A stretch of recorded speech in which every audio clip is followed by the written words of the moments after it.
Gabriel is a Year 1 student. He comes from France. His family moved to Australia at the beginning of the year, and this is his first year in an Australian English-speaking school.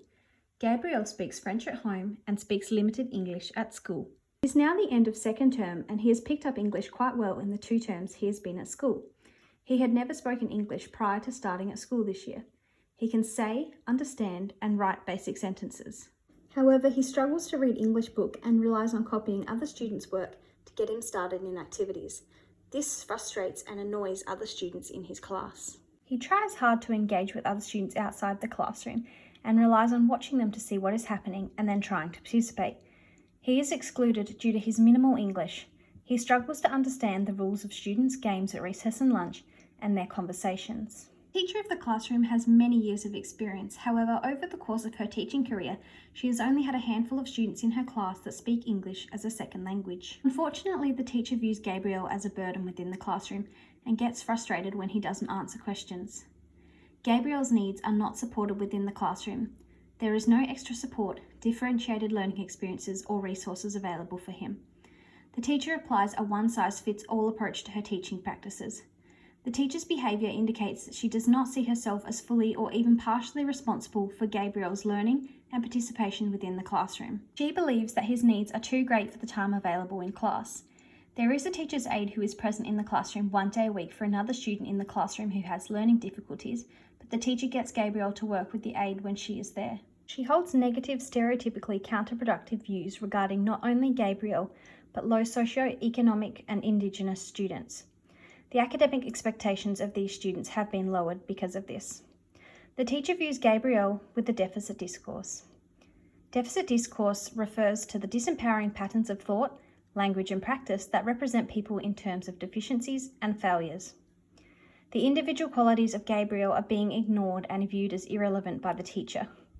When teachers' practice and expectations aren't formed from the appreciation of the whole student, it limits the opportunities of the student to learn and participate within the classroom. The teacher is using the first view of normalisation, which means she is trying to get Gabriel to fit into a societal mould with preconceived notions of normal, whereas she should be focusing on the second view, which views diversity as the norm, that all students have different strengths and need different support. According to the Salamanca statement, teachers should adapt the curriculum, their teaching pedagogy and assessments to students' needs.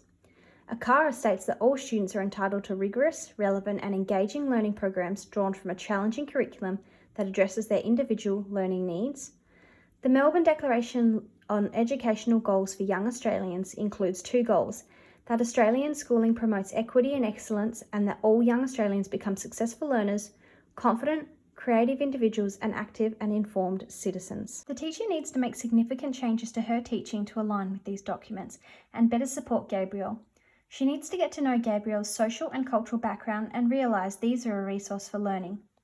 There is a lot of support that should be provided for Gabriel to help him learn English and use his existing language as a resource for learning. Teachers should use turnaround pedagogies. These refer to rethinking the way in which teachers engage with struggling students in the classroom. It encompasses utilising different literacy strategies to achieve success in helping at-risk students. This will require a change in the teacher's mindset from her earlier viewpoints of focusing on deficit assumptions of Gabriel. Turnaround pedagogies seek to integrate all areas of a student's abilities and character as a result of their experiences of home, schooling, and the community. There are many strategies and practical applications that the teacher can use to turn students around.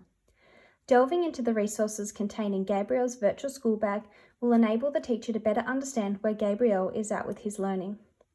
She will get to know Gabriel and all her students better through having an appreciation of their background and cultural identity. Teachers should make ample use of cultural and cognitive resources as part of pedagogy and practice.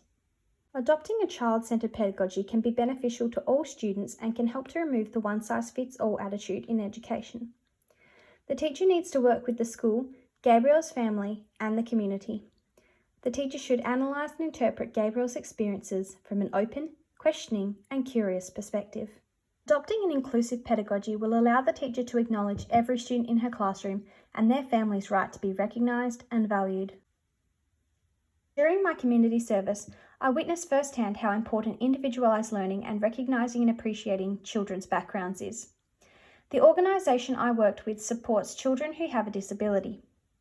The organisation has a person-centred approach for each individual child. Activities are individualised to the children's need and diagnosis. They don't have a one-size-fits-all approach to supporting children. In just 1 week, I saw a child make huge progress in his social skills and confidence due to being in a safe, supportive environment where activities were catered to his interests and needs.